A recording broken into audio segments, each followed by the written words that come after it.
Hello, Gaston County. Welcome to episode number 150 of Gaston's Great, a podcast highlighting some of the great things happening in and around Gaston County. I'm your host, Stephen Long. We're coming to you once again from the international headquarters of GSM Services. We simply believe in discussing more of the reasons why Gaston's great. We are highlighting another great organization this week as we highlight Canine Companions Ltd. We have Walter Hart with us today. Walter is the founder and president of the organization. Walter, it's great to have you on, and welcome to the podcast. Thank you. So as usual, we like to get right to it. And so if you don't mind, the first question I'd like to ask is just for our listeners, just tell us a little bit about yourself before we get into the organization, but just anything that you'd like to share before we get into the details. I was born in Gastonia, raised in Detroit, Michigan, went to Henry Ford High School, did couple of years in college, Southern University, then Central Michigan University. And then I had a pitfall after I came out of college. I went to college training dogs, trained with the police department, then decided I wanted to get in the streets. So once I got in the streets, went down that pitfall, got locked up for about 6 years, 8 months in prison on a racketeering charge.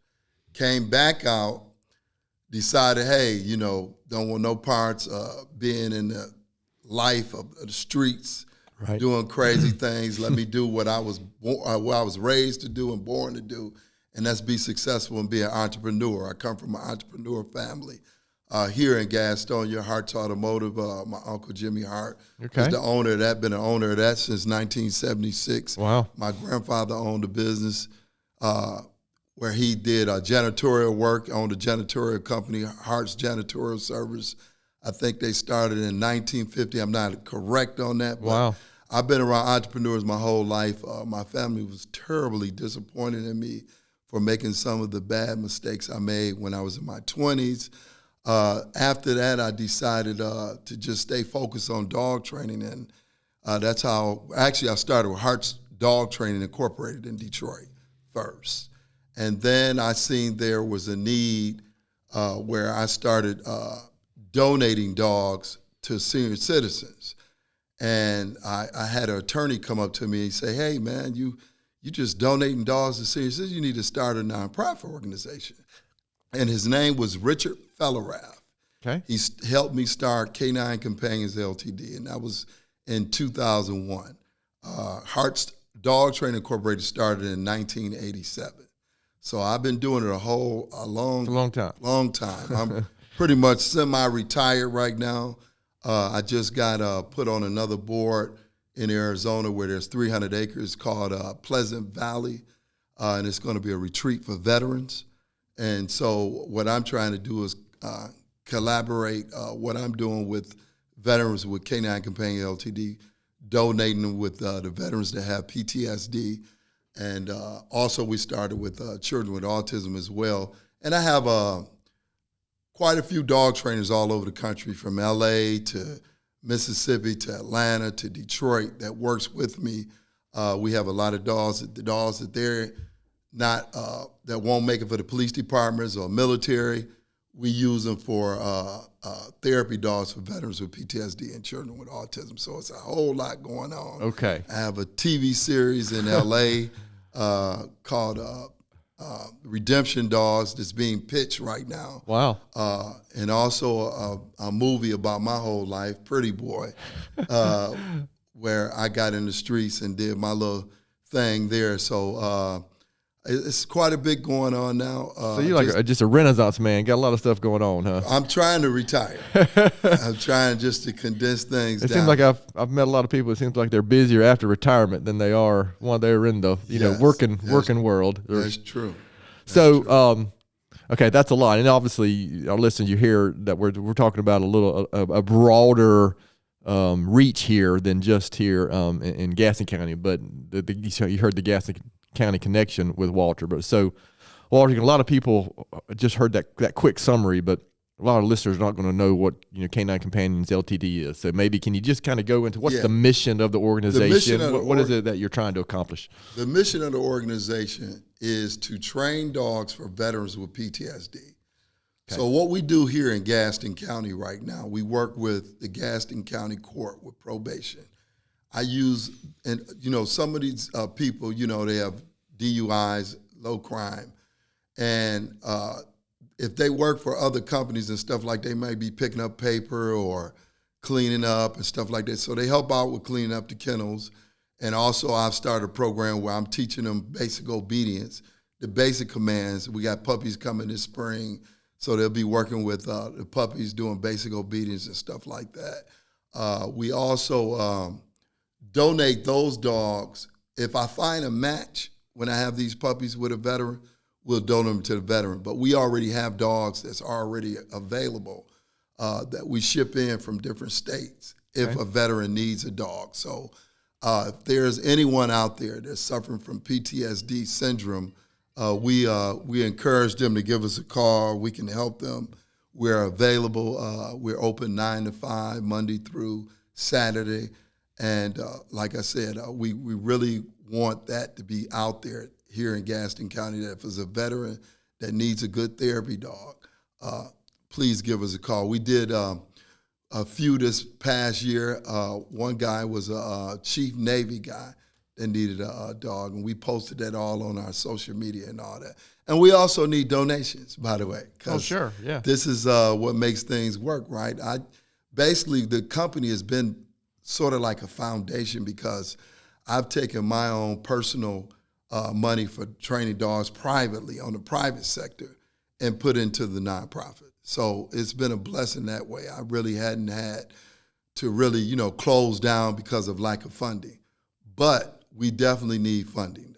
So how did this connection start with you? And cause I didn't hear any military or veterans in your background. Maybe there was, and I missed it. But how did you get connected with doing dog training and that? So pretty much, you have people come in, like when I had Hart's Dog Training Incorporated, they had a lot of veterans that worked for me as dog trainers and police officers and stuff like that.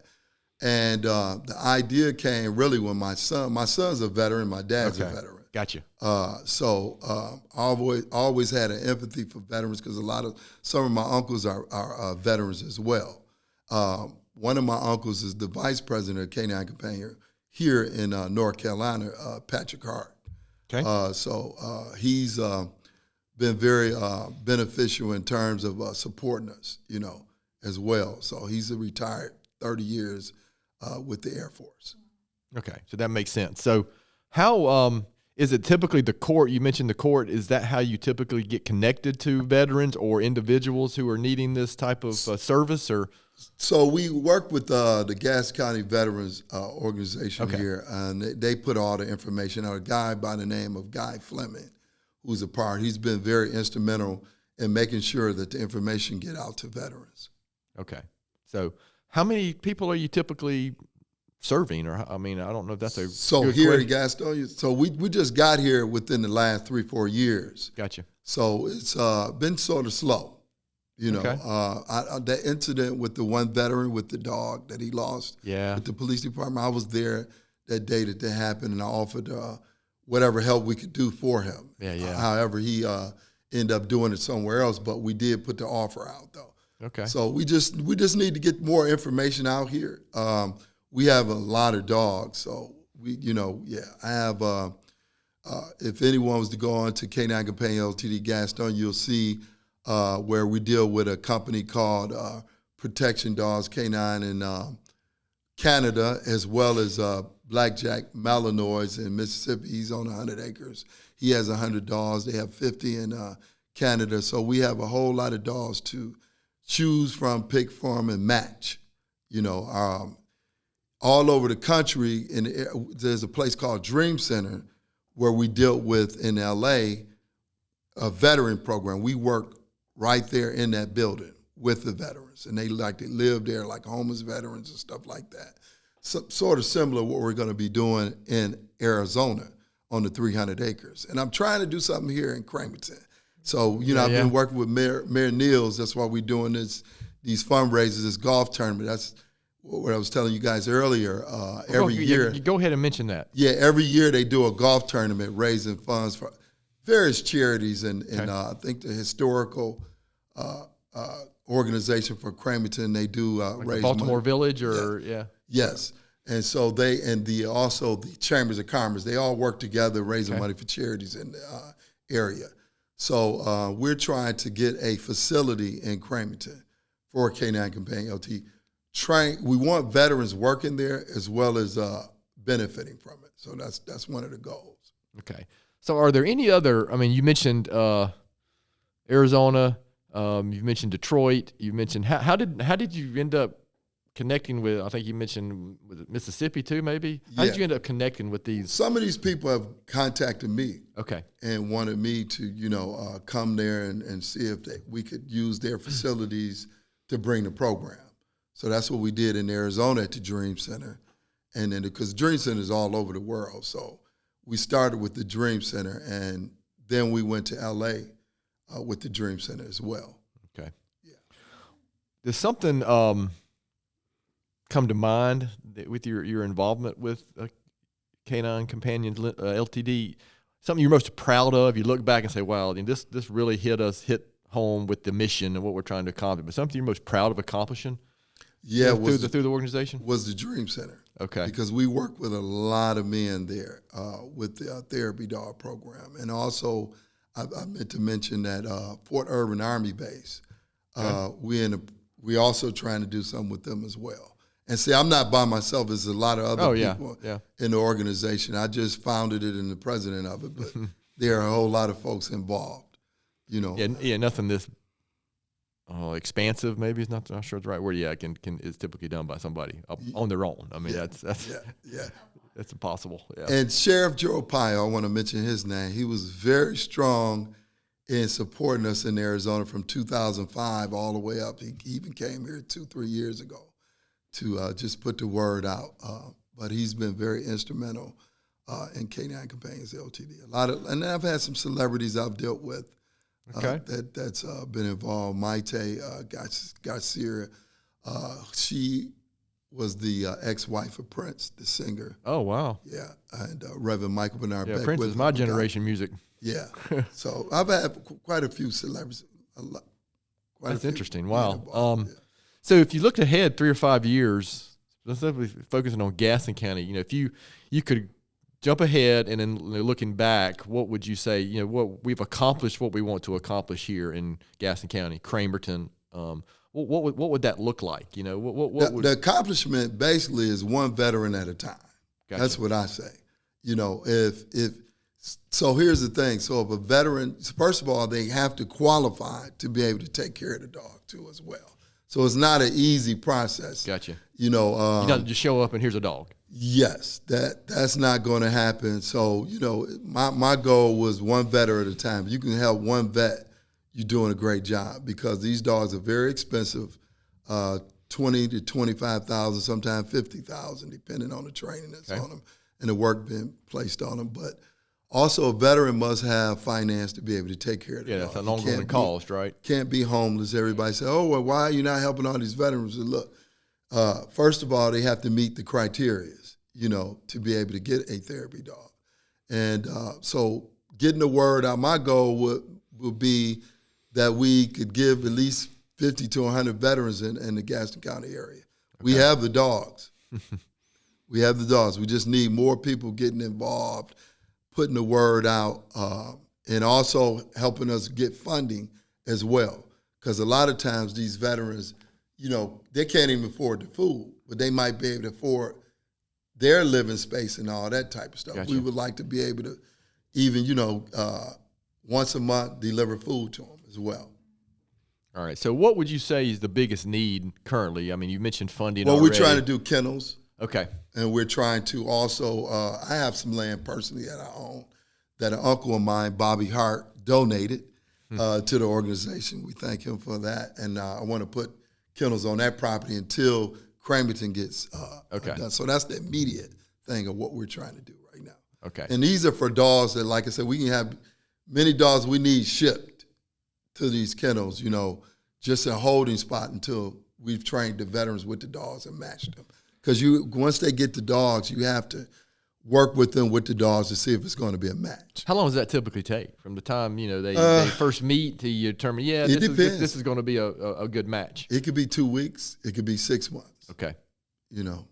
It depends. I'm assuming it depends on the context of, gosh, for lack of a better framing, my ignorance here, whatever the issue is, right? Exactly. Or the reasoning that they may yes. need a therapy dog. Yes. Every veteran has different needs, different experience. Yeah. Different experiences, and the dogs that we have that's trained, they train differently. So you have to match them. Do you find different breeds of dog are better at certain types of things, Yeah. or yes. that seems like a yes somebody who doesn't know anything kind of question like myself. Labs are great, Shepherds Right. are great, Belgian Malinois are great. A lot of times I've been using Belgian Malinois and Shepherds because with the PTSD syndrome, I found out in some cases guys have a lot of fear, noise bothering them and stuff Sure. like that, and they basically feel like they're not feeling safe. So, sometimes giving them a certain type of dog with certain type of training on it makes them feel a lot more calmer. Sure. And feel more safe. Yeah, because it's something that for somebody like me, I just can't really. We want to have empathy for that, but you can't really, without experiencing it, it's just hard to. It's hard to understand what they're dealing with. Right? Exactly. Yeah. Exactly. So, okay, that's interesting. Is there any other? I mean, is this anybody in Gaston County doing this type of thing, or are you it? I don't know. Okay, I just never seen that. I don't know personally. if anyone is or not. I know they have a dog training Not place. that I want to talk about any competition, so I didn't mean to bring that up. But. Well, when you're doing something from the heart and you're Absolutely. just doing it, it's no competition. Right. I've never had any competition. People send me things, other dogs. And see where I'm at now, I'm retired. I really not, I mean, I will train a dog, but, that's not really what I'm doing. Now it's other things that I'm doing now. So, and I've never been in competition with anyone. Understood. I remember when I was in Detroit, I had security dogs, and I had like 30, and there were other companies that trained dogs, and they got into it, and, they really couldn't, I guess, compete with it. And what I found out, if you just into whatever you're blessed with and gifts you're blessed with, you'll be successful regardless. You don't have to worry about competition. How much time typically are you spending here in Gaston County versus? You're obviously traveling all over the place. So last year it was rough for me. So last year I was all over the place. Just too much, huh? I didn't want to say that I wanted to stop traveling last year, but that was the first time that I ever felt kind of like that was last year. Gotcha, yeah. Because I was like all over the place. That can get old. I mean, it can get old. old. I was bouncing from San Francisco to L.A., San Francisco to L.A., and then back to Arizona, and then to Detroit, and then back here. Yeah, it was rough. Okay. So there's a little group of local related questions, because I think you've been here enough that we can throw some of these Gaston County related questions on it. But before we do that, is there anything I haven't asked that I should have asked? Before we finish, we'll make sure our listeners know how to find you, find out more information, yes. Website or social media and all that. Yeah, so the website is Canine Companions Ltd.org. Okay. That's CANINE COMPANIONS Ltd.org. We encourage you to go on there and take a look at the website. If you like what you see and you like the great things we're doing, donate. And it doesn't matter if it's $5, $10, it goes a long way. You guys have social media as well? Yes. Okay. We're on Instagram. We're on Facebook. I don't know if we're on TikTok or not, but okay. We're on pretty much all the social media platforms. Yeah, that TikTok stuff's beyond me. I know a little bit about the other stuff, but not anything about TikTok. You're a TikTok professional, aren't you, Naomi? I can scroll professionally. So, Walter, listen, I appreciate that, but we're going to shift gears. We'd like to ask our guests some Gaston County related questions. So I don't know if you saw them when we shared this question beforehand. So if you didn't, that's too bad. We're going to make you answer them anyway. Hey, all right. So we're going to call this the Detroit, L.A., Arizona, and San Francisco speed round of questions. Okay, I make up some name every week that we do this. All right. So first question, Walter. This is what your family, team members, people you work with. This is what they want to know. This is the reason they're really going to listen to this podcast. All right. Okay. So I'm assuming since you've spent some time here, you've been to Tony's Ice Cream. I love Tony's. Okay. What's your favorite Tony's ice cream flavor? So me and my mom, we like that. Was black walnut? Oh yeah. That's a good. walnut, A lot of people. That's actually a pretty popular answer. Are you a sun drop or cheerwine person? Sun drop. Okay. How about a favorite local restaurant? Someplace you like to go when you're here? Shrimp bowl. Oh yeah. Yeah, it's a problem because it's right here. It's really close, you know. I could walk up there if I had to. So this question might not be fair for you because you spent so much time away from Gaston County, but I'm going to ask you anyway. And there's only one correct answer, actually. So UNC, Duke, or NC State? NC Duke. Okay, that's a UNC, Duke, or NC State. There's three different. Oh, so let me tell you this. Okay. I'm not a sports guy. Well, it doesn't have to be. Doesn't necessarily have to be sports, just in general. So you're asking me what now? Just which is the best, UNC, Duke, or NC State? Oh, I would say Duke. Oh, Walter. Okay, well, you know, they did just. I'm an NC State guy, and Duke basketball did just put it to us Monday night this week. Okay. So that's why I realized that it might not be as applicable to you as to some of our other guests. Right. What about, is there something you can share that very few people know about you? I think I pretty much covered everything because I try to be very transparent when I'm doing podcasts. Because one thing about me is integrity and loyalty is everything to me. Sure. And so, I probably didn't mention this, and I should, because I ran for mayor here in 2023. Did you really? Yes, I did. Wow. Yes, I ran for mayor here and lost. And so my past was brought up and all of that. And I think everybody rethinking about people's past now, now that we have a president that's in office now, with felons. How about, how old were you when you went to Detroit? When you say you grew up in Detroit? So I think I was just a year. Oh, okay. We left here a year. All right, so super young. How about? But every summer we came here. Oh, okay. My grandfather had us here every summer. Okay. How about? I like asking this question. Just a book, a blog, an article, another podcast, or something that you could share for our listeners that you might be worth their time. A podcast that I was on? No, or that you listen to, or something. Just something that you would recommend. So, the Greater podcast. The Greater podcast. Okay. Yes. Bill Ward. He hosts. So I listen to that quite often. What's the context there? It's spiritual. Okay. Thank you. Yep.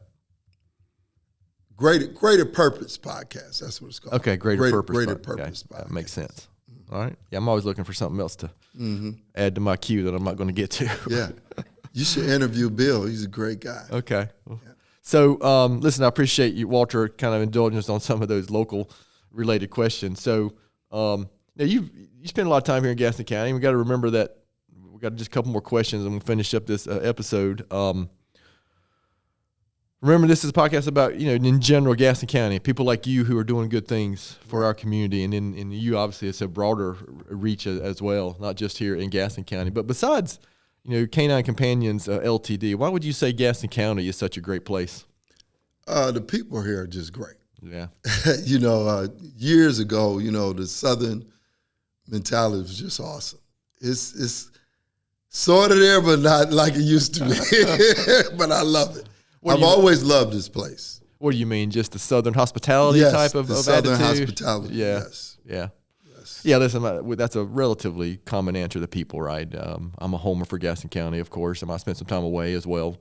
But I do, I've raised my kids here. They went to public school here, and I'm a product of public schools here, and it's been great, so I'm a big fan of Gaston County. So and I did go to Ashbrook for a year. Did you really? Yeah. Yeah, well, I'm an Ashbrook guy. Oh, okay. Yeah. So I appreciate that. Yeah, go Greenway, absolutely. So, you know what? You mentioned something in this time frame, so I'm going to ask this question. This is always the last question we typically ask our guests, but knowing what you know now, Walter, what advice would you give your 20-year-old self? Oh, wow. I thought that might strike a chord. Yes. Wow. Listen, finish your college, number one. Okay. Go to the military. I would have went to the military and then trained dogs. That's what I would have. That's the way I would have done it. just a little change in the direction there. Yeah, a little bit. I would have done that first. Isn't it, you find like I do that now that I'm in my mid-50s, that perspective is so different now than when I was 20. Right. I mean, the things that I thought were a big deal weren't things that were a big deal. I didn't think were a big deal. Right. Back Absolutely. then. So, Walter, this has been great. You've already kind of shared where our listeners can go to learn more about the organization.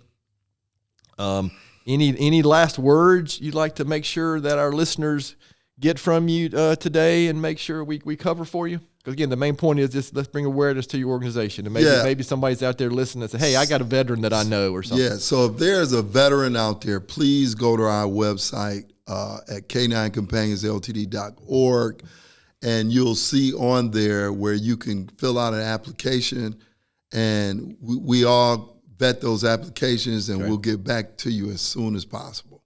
But we encourage all the listeners, everyone, if you know of someone with the PTSD, please have them go to the website and fill the application out. Well, good. Well, that's some good work. Yeah, we're big fans of veterans, law enforcement, first responders, those type of things. Yes. The stuff that's getting done on a daily basis that, man, we just frankly can't do without, right? Yes, absolutely. So I appreciate that, and I appreciate the work you're doing. Thank you so much. So as usual, I'm going to finish with my own little book recommendation and a quote or thought for the week. And this is a book I've recently read.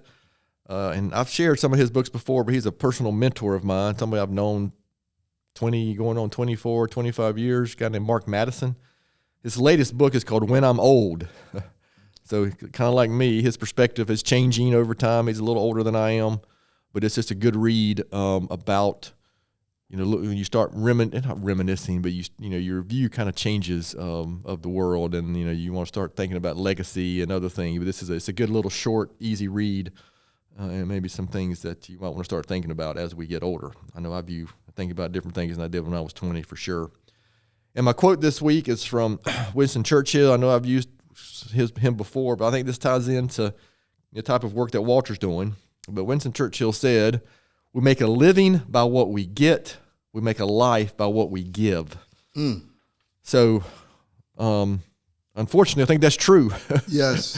What kind of impact can we make? We have so many interactions day to day. Yes. And are we being intentional about those interactions? I know it's obvious that, Walter, you are being intentional about those interactions and the work that you're doing. And so it takes individuals like you bringing people together and working things together to make an impact for people that may need a little something that they don't have access to. Absolutely. So again, I'm grateful for that, and I appreciate that. So, to our listeners out there, thanks so much for taking the time to listen to today's episode. Please continue to spread the word if you can about the podcast, and please don't hesitate to contact us here at our email address, which is podcast@gastonsgreat.com. We're always looking for suggestions for future podcast topics and guests. You can find the podcast and subscribe at the website, gastonsgreat.com, or anywhere you listen to podcasts. And please follow us on all our social media platforms. And thanks again to Walter for being our guest today. And one quick announcement, this is episode number 150, so we typically have had seasons of 25 episodes at a time, so we are finishing up season 6, I guess. That's some good math I just did there. So we're asking her to take a little break after this episode, maybe for a few weeks or a month or two, and then we're going to come back with maybe a slightly different format. We're going to be highlighting good things going on around Gaston County, but we might focus maybe on some more individuals that are doing some leadership stuff, community stuff, and maybe even some business stuff here locally in Gaston County. So again, we can't thank you enough for taking the time to listen. And as always, Gaston Great is produced and brought to you by Amy Anderson and Naomi Hunt from GSM Services. I'm your host, Stephen Long. Thanks again for hanging out with us, and please keep coming back to hear more reasons why Gaston's great.